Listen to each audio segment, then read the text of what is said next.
Anti narcotics force ने Karachi airport पर बड़ी कार्रवाई की है, जिसके दौरान करोड़ों रुपए मालियत की आइस हेरोइन बरामद कर ली गई है। ये जो दोस्त ममालिक है, क्या वो भी हिचकिचाहट का शिकार आपको दिखाई देते हैं? क्योंकि हुकूमत ने बहरहाल दोस्त ममालिक से जो फाइनेंसिंग हासिल करने का दावा तो किया है, लेकिन अमलन प्रैक्टिकली कुछ नजर नहीं आ रहा। अगर मैं बात करूं कि आपसे ट्रेड के ऊपर ही बात करूंगा सर, ट्रेड की अगर मैं बात करूं तो इंडिया ने तकरीबन 80+ कंट्रीज के साथ फ्री ट्रेड एग्रीमेंट साइन कर लिया है। अगर मैं बात करूं पाकिस्तान की, तो पाकिस्तान के अंदर बाहर से कोई इन्वेस्टमेंट नहीं आ रही।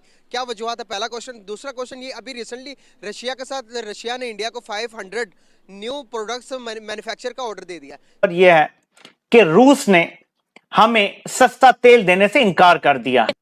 यह है इंटरनेशनल जिल्लत। इस तरह से भारत में व्यापार बढ़ रहा है, भारत में व्यापार बढ़ रहा है, भारत का एक्सपोर्ट बढ़ रहा है, भारत में एफडीआई बढ़ रहा है, निवेशक दुनिया भर से दौड़े दौड़े चले आ रहे हैं, भारत में अपनी बड़ी बड़ी कंपनीज ला कर लगा रहे हैं। तो स्वाभाविक सी बात है, अब यहाँ पर यदि पैसा आ रहा है भारत में, तो किसी न किसी के कम हो रहा है, किसी न किसी के घर उजड़ रहा है तो यहाँ घर बन रहा है। अगर उसको मैं ऐसे समझे तो किसी न किसी की दुकानें बंद हो रही हैं तो भारत में दुकानें खुल रही हैं, तो ही भारत में पैसा आ रहा है। जो ये इन्वेस्टर थे किसी और देश में लगा सकते थे या पहले लगा रहे थे, जैसे कई सारी कंपनियां चाइना से उठ के आ रही हैं, कई अलग अलग दुनिया कोनों से, यूरोप से, इधर उधर से उठ के आ रही हैं। तो विश्व भर में हर बड़े देश का लगभग थोड़ा थोड़ा स्टेक जो है वो भारत समेटता चला जा रहा है, जिसके चलते पूरी दुनिया में हल्ला भी है। एक तरफ सारे देश डरे भी हुए हैं और एक तरफ इसमें भी लगे कि यार अब बढ़ने तो यही वाला है, मार्केट तो इसी बड़े होने वाली, तो जितनी बेहतर दोस्ती कर सकते हो कर डालो। फोर्स की कार्रवाई नहीं है, बल्कि ये कराची एयरपोर्ट पर एयरपोर्ट सिक्योरिटी फोर्स ने कार्रवाई की है, जहां शारजा जाने वाले मुसाफिर से 2.5 करोड़ रुपए मालियत की आइस हेरोइन बरामद की गई है। मुसाफिर फरमानुल्लाह ने 2 किलो 68 ग्राम आइस हेरोइन अपने बैग में मुहारत से छुपा रखी थी। ताहम एएसएफ के अमले ने सामान की तलाशी की तरह मुहारत से मंशियात बरामद करके स्मगलिंग की इस कोशिश को नाकाम बना दिया है। चाइना से है या दूसरे कंट्री से है, तो हमें भी चाहिए कि जो अभी आपको पता है जो यूक्रेन वार शुरू हुई है, उस पर स्पेशली यूरोप के लिए बड़ी ज़बरदस्त प्रॉब्लम्स क्रिएट हुई हैं। रशिया की जो एनर्जी क्राइसिस है और वहाँ पे महंगाई का भी लेवल ज़्यादा हुआ है एनर्जी के लिहाज से, तो उसमें अब जो सारी ट्रेड है फिलहाल सेंट्रल एशियन स्टेट्स की तरफ आ रही है, रशिया या दूसरे जो मुस्लिम स्टेट्स कंट्रीज़ हैं। तो इसलिए दुनिया के तो उधर है, क्योंकि they are fearing from the war threats from the Russian side। ये भी डिपेंड करता है। लेट्स सपोज अब इंडिया के साथ अगर कंपैरिजन करें तो मेरा नहीं ख्याल इतना कोई डिफरेंस है। अगर आप यूएस या डिफरेंट उन यूरोपियन कंट्रीज़ के हिसाब से देखें तो उसके हिसाब से बहुत डिफरेंस है। क्या डिफरेंस है?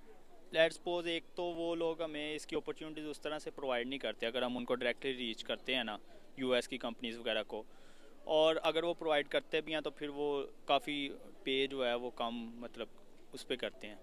बेनिफिट्स कभी भी नहीं होते। देखें दुनिया में जो हम लोग इमोशनली कहते हैं कि हमारी फ्रेंडशिप है, फ्रेंडशिप नहीं होती, ये म्यूचुअल बेनिफिट्स होते हैं, ठीक है। और ये कभी भी सेम नहीं रहते, कभी किसी ब्लॉक के साथ, कभी किसी कंट्री के साथ। तो ये उस वक्त का जो पॉलिटिकल डिसीजन था कि उन्होंने जिस ब्लॉक में भी जाना था, मेरा ख्याल है उस लिहाज से सूटेबल था, और अभी हमें उसको कोसना नहीं चाहिए, क्योंकि जो पास्ट है वो पास्ट है। अब आपको फ्यूचर की तरफ देखना चाहिए कि हमें क्या करना है इसमें। आईटी में आई थिंक यूएस और इनका ये आ गए हैं अभी तक। तो इंडिया का भी काफ़ी मतलब कि है, मतलब कि काफ़ी कंट्रीज ऐसे, अभी रिसेंटली भी गूगल ट्विटर वगैरह का सीईओ भी इंडिया का ही था। तो इस तरह मतलब वो उस हिसाब से तो वो पाकिस्तान से आ गई हैं, मतलब ग्लोबली आप देखें तो आईटी में भी वो काफ़ी आ गई हैं पाकिस्तान से, गवर्नमेंट की तरफ से या सपोर्ट वो चीज़ें आप कह लें। और दूसरा वैसे भी इंडिया कंपैरिजन में भी देख सकें तो काफ़ी बड़ा है, तो उस हिसाब से भी एक उनको एज मिल सकता है कि वो अगर लेट्स सपोज काफ़ी ज़्यादा लोगों में से 1-2 लोग भी अच्छे निकल आते हैं तो वो उनके लिए बेनिफिशियल होता है। तो वैसे भी आई थिंक कि पाकिस्तान में आईटी का इतना अभी तक नहीं था, अभी रिसेंट ईयर्स में कुछ इस पे काम हो रहा है, तो होप्स हो के हम भी आगे जाएंगे इससे। आईटी में बीट कर सकते हैं, इंडिया को बीट करेंगे आईटी में, चला कर सकते हैं। इन्वेस्टमेंट के लिए भी जो फॉरेनर्स हैं स्पेशली, जब वो इन्वेस्ट करने आएंगे, डेफिनेटली जो बिजनेसमैन होता है वो देखता है कि वहाँ के हालात कैसे हैं, मेरा पैसा महफूज है, या जो मुझसे कमिटमेंट की जाएंगी वो उनकी जाएंगी और मुझे उसी तरह रिटर्न मिलेगा। तो इस लिहाज से इंडिया की कंडीशन जो है पाकिस्तान के लिहाज से पोलिटिकली या उनकी जो इकनॉमिकली वो बेटर है, तो इसलिए उनका है। बट हमारी भी जो फॉरेन मिनिस्ट्री है उस पर काम करती है। आई थिंक ये काफ़ी चीज़ों पर डिपेंड करता है, एक कंटिन्यूटी के वो किस तरह से करते हैं। मे बी इस टाइम पे लॉकडाउन है चाइना में, मतलब सूरत हाल उस तरह सी है, तो लेकिन इसी पे डिपेंड करता है कि लॉन्ग टर्म उसकी पॉलिसीज़ किस तरह से वो लेके चलते हैं। उसमें जैसे पाकिस्तान के साथ उनके रिलेशंस हैं, वो भी अगर अच्छे होते हैं, बेहतर होते हैं, तो हम एक्सपेक्ट कर सकते हैं कि वो आगे मूव कर सकते हैं। असल में जो इकॉनमी है, इससे रिलेटेड आपका क्या ट्रेड से रिलेटेड आपका क्वेश्चन है, तो इसके लिए कोई भी रॉकेट साइंस नहीं कि एक फार्मूले पे हम लोग अमल करेंगे तो ट्रेड या इकोनॉमिकल सिचुएशन बेहतर हो जाएगी।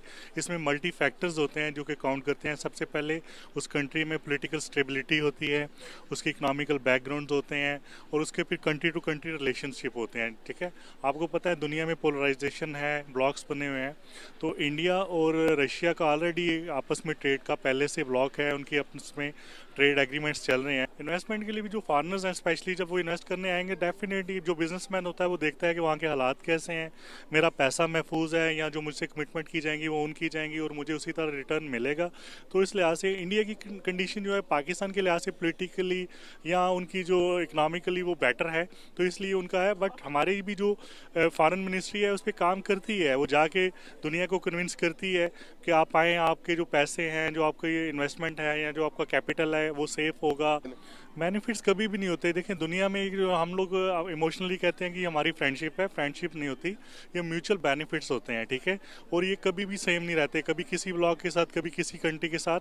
तो ये उस वक्त का जो पॉलिटिकल डिसीजन था कि उन्होंने जिस ब्लॉक में भी जाना था, मेरा ख्याल है उस लिहाज से सूटेबल था। जो हमारी आपसे कमिटमेंट होंगी हम उसको ओन करेंगे, आपके मामलात को भी, और जो भी आपकी बिजनेस की सिचुएशन है वो यहाँ पे बेहतर होगी।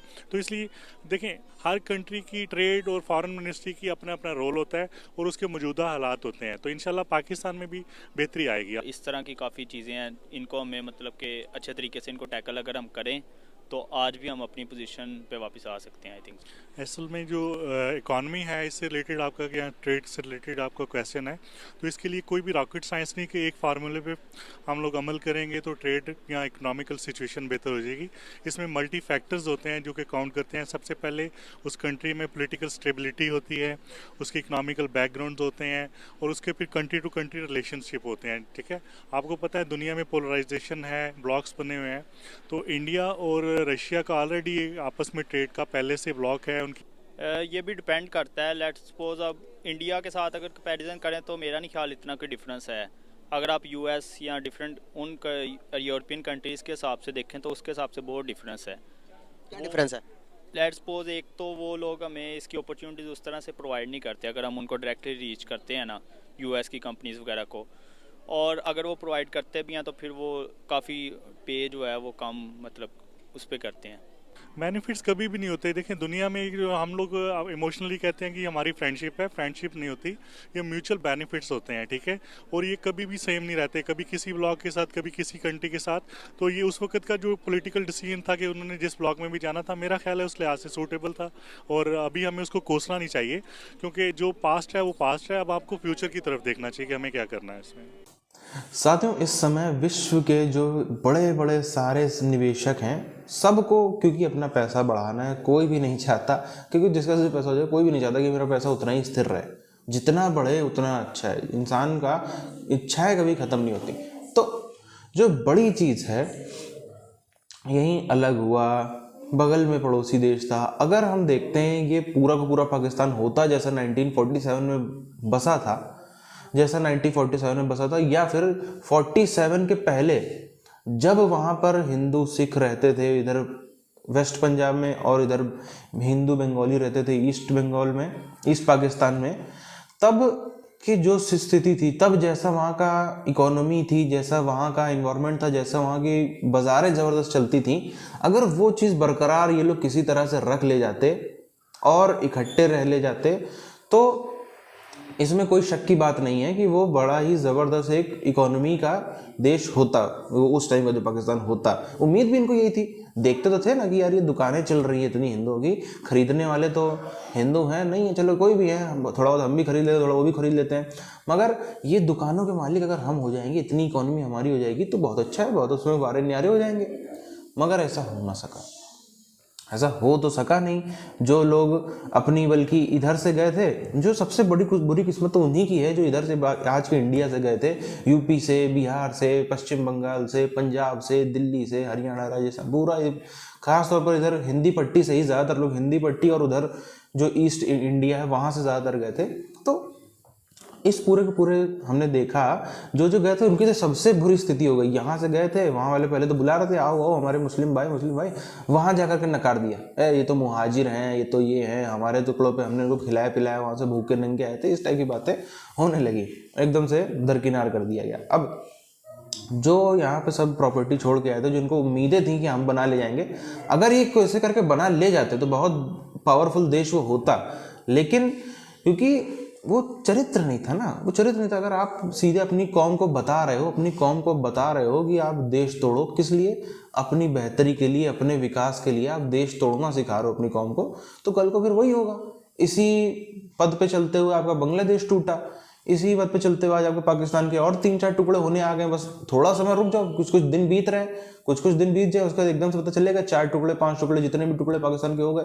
उधर बांग्लादेश की भी कोई बहुत अच्छी हालत नहीं है, कहने को जरूर पर कैपिटा इनकम ज़्यादा नज़र आती है वहाँ पे, मगर अगर आप उसको वहाँ की स्थिति समझोगे तो वहाँ पर भी एक पश्चिम बंगाल के अंदर भी एक बड़ा जो ओरिजिनल वहाँ के बंगाली मुस्लिम है और वर्सेस जो बिहार से, झारखंड से माइग्रेट करके गए थे, इनके बीच में बड़ा क्लैश जो है वो बढ़ता चला जा रहा है।